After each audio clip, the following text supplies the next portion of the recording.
So the person I'm going to talk about is James Corden. I got tickets to go and see A League of Their Own being recorded at the L Street Studios. For you who don't know, A League of Their Own is a sports panel quiz show which is on Sky One. I think Romis Ranganathan is now the host. At the time, it was Jamie Redknapp and Freddie Flintoff as team captain, and Jack Whitehall was a regular panel guest. So I was quite looking forward to going and seeing this recording because I was quite a big fan of the show.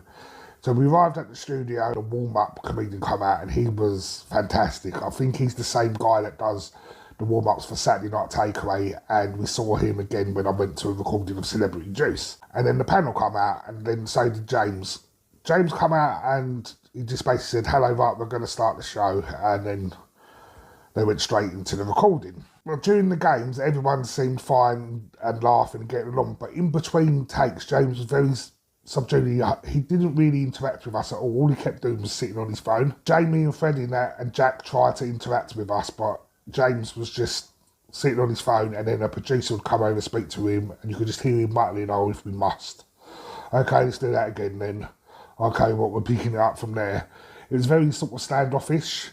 About halfway through the recording, so about an hour and 20 minutes in, James finally did interact with us, but it seemed it was very me. So like one of the questions he threw out to the audience is like, who's travelled the furthest? Let's find out where people come from. And I think someone had said like Scotland, and he was like, I was at the furthest. Well, I've travelled from California to be here. It was like, look what I've done.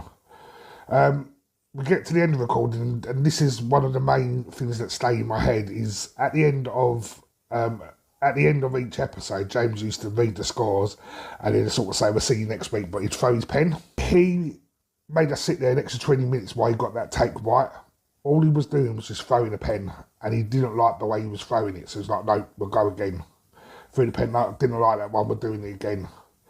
And we just had to sit there and clap and laugh every time he threw that pen to get the end result for the programme.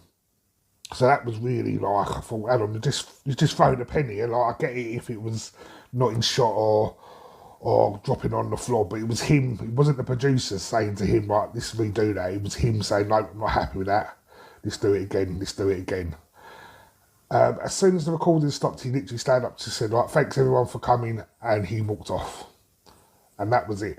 Well, I get people going to say he's just there to present a show. He's not there to sort of entertain you. But in a way he is, because they need your reaction to make the segments they're trying to do sound funny or not. Because if no one's laughing, it's not going to seem funny. I always compare it to Fools and Horses. The jokes land better whenever you know they were live in the studio, compared to like the Miami Twice episode where that was filmed like a film. So there was no audience laughter. So I don't think the jokes hit harder. I think when you're doing like a quiz panel show where you need an audience reaction, I think it's best to try and keep the audience on your side, but it just felt like James did not care less if we was there or not. I'm going to give this type of interaction a 4 out of 10, just going through the motions of recording the episode. Well, thanks for watching. Hit the like, follow, leave a comment if you've got any interactions that you want to share yourself.